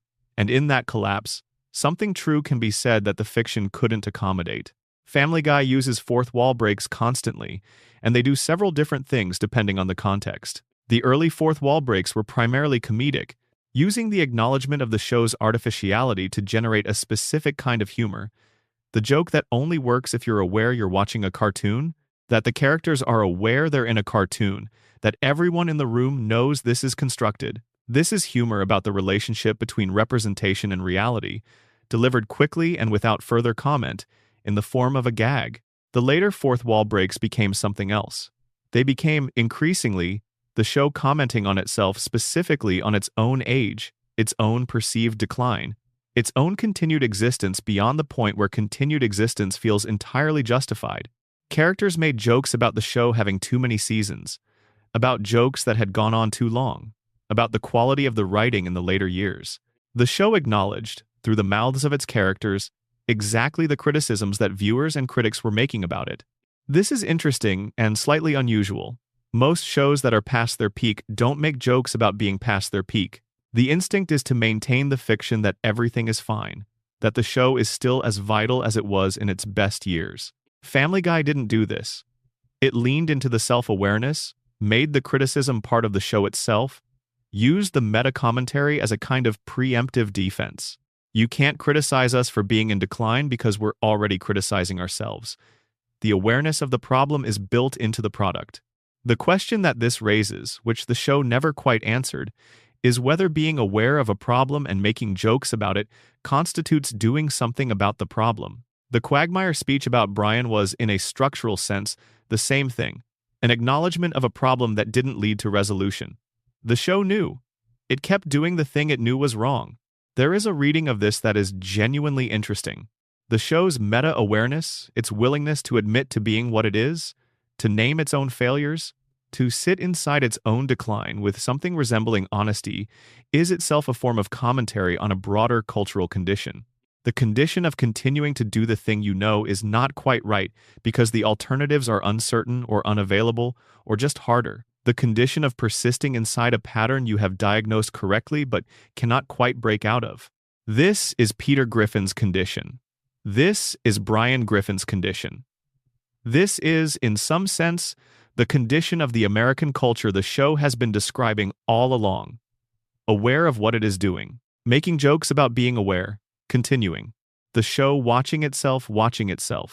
The comedy of recognition inside the comedy of recognition. All the way down. Bonus section: what the show says about class, aspiration, and the American ladder. There is a strain of analysis of Family Guy that tends to focus on the show's engagement with race and gender and religion as its primary social commentaries, and those readings are not wrong. But there is an equally important thread that runs through the entire series and that gets less attention, possibly because it is less visible in individual episodes and more apparent as an accumulating pattern across the full run. The show's engagement with class. With the specific American experience of being in a particular socioeconomic position, aspiring toward a higher one, and discovering that the latter is more complicated than the mythology promised. Peter Griffin is working class. This is explicit. He works in a factory and then in a brewery. He is hourly. He does not have advanced education. He does not have the financial security of his in-laws. The Pewter Schmidts, Lois's family, represent the class above the Griffin's old money. established status, the kind of social position that is self-reproducing rather than actively maintained. Carter Pewter-Schmidt's contempt for Peter is, at its core, class contempt. The disapproval of someone who belongs to a stable, established social position for someone who arrived recently and visibly at a position adjacent to it through the unlikely vehicle of his daughter's love. This dynamic, the working-class man who married above his station, perpetually navigating the judgment of a family that considers him inadequate, is a very old story. It appears in the literature of every period in which class was a visible social force, which is every period. What Family Guy does with it is not particularly novel, but it is consistent. The show maintains, across its entire run, the awareness that Peter's position in the social hierarchy is contested, that he knows it is contested, and that much of his bluster and his bravado is a response to this knowledge. When Peter is at his most aggressively himself, most loudly certain of his own opinions, most resistant to being corrected, most committed to the particular social world of the bar and the beer, he is also at his most defensive against the class judgment that surrounds him. Brian's class anxiety is the inverse and the complement of Peter's. Where Peter is working class and occasionally aware that the culture doesn't fully respect him, Brian is aspirationally upper middle class, the cultural tastes, the education, the values, the presentation without actually having achieved the economic or social position that would validate those aspirations.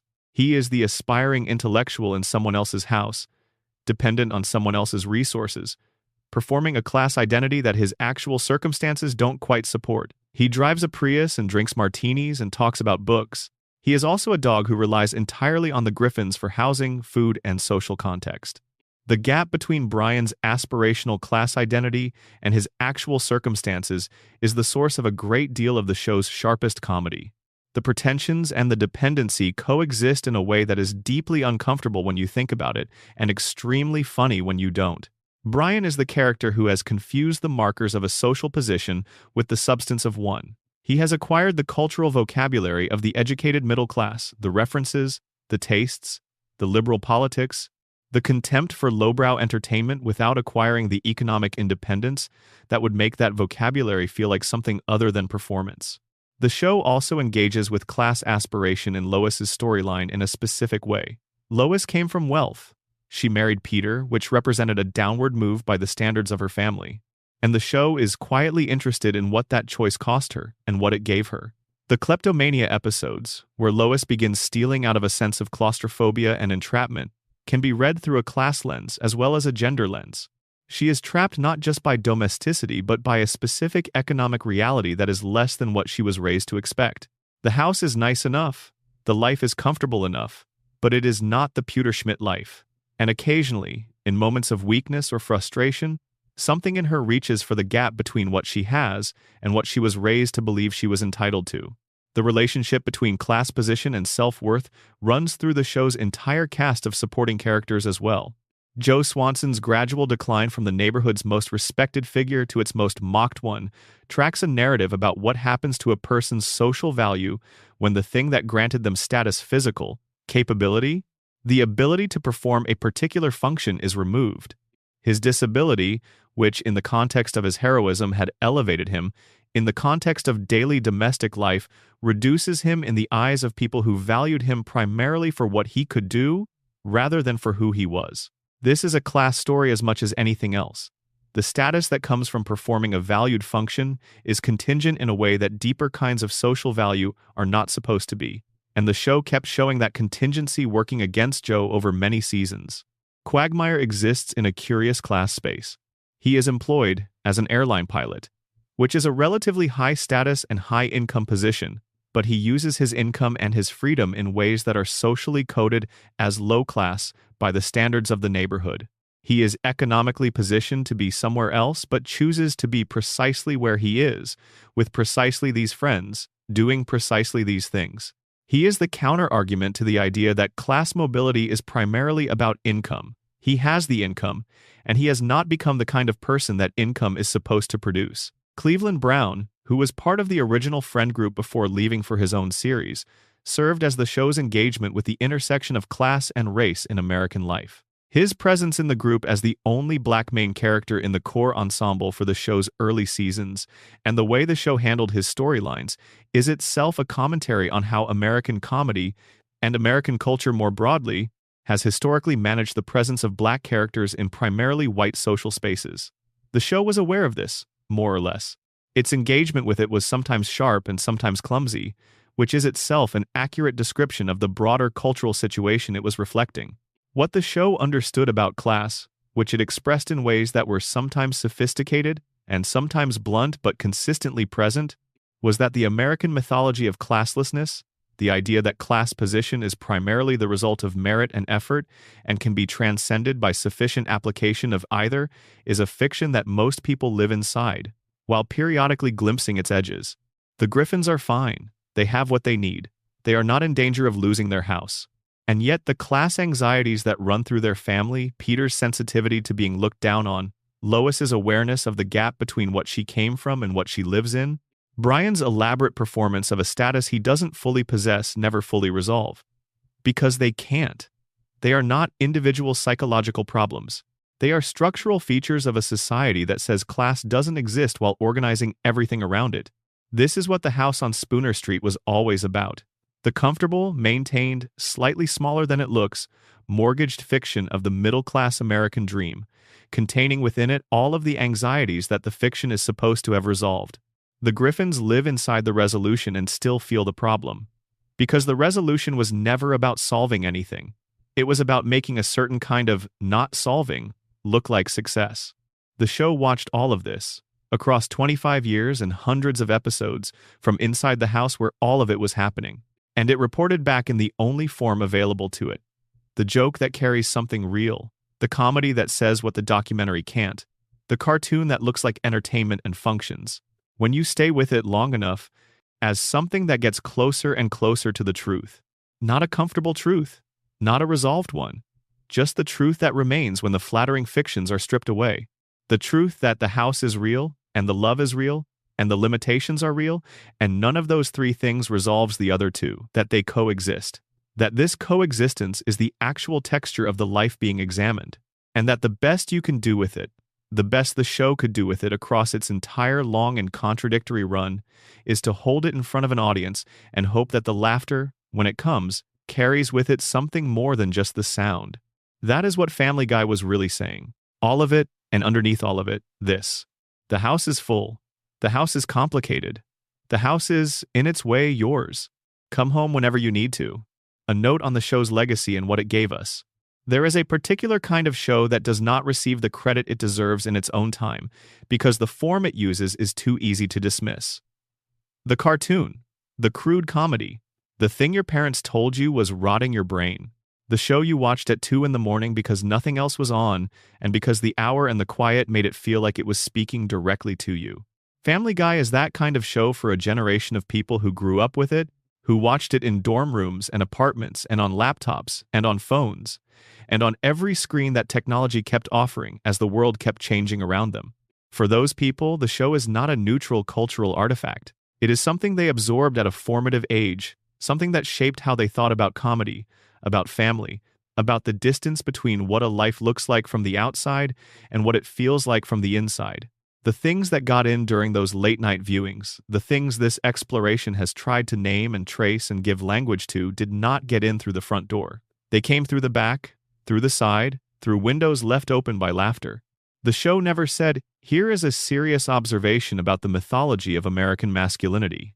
It said, "Wouldn't it be funny if Peter did this? And by the way, you have a lot of Peter in you, and by the way, that's okay, and by the way, it's also worth thinking about." It never said any of that directly. But it was always saying all of it. This is what the best popular art has always done. It arrives disguised as entertainment and turns out to be something else alongside the entertainment, not instead of it, not in opposition to it, but running parallel to it, quiet and persistent, waiting for the moment when your guard is down and your mind is soft and something can get through. Family Guy, across its imperfect and contradictory and frequently exasperating run, was always doing this. Some of it got lost in the seasons when the show lost itself. Some of it was always going to be obscured by the louder and more obvious elements of a show that was never shy about being loud and obvious. But the core of it, The thing that made the show matter in a way that many louder and more confident shows never managed to was always there. The Griffins were never the idealized family. They were never supposed to be. They were supposed to be the real one. The one that exists in the space between what we say about families and what families actually are. The one that loves badly and fails often and shows up anyway. The one that is chaotic and warm and flawed and persistent. Your family, probably.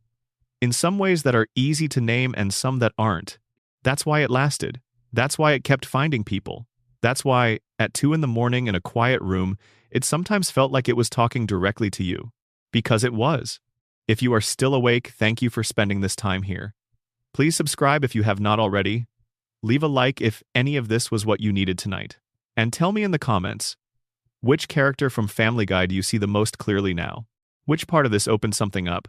The channel keeps going because you keep showing up. That means everything. Good night, wherever you are.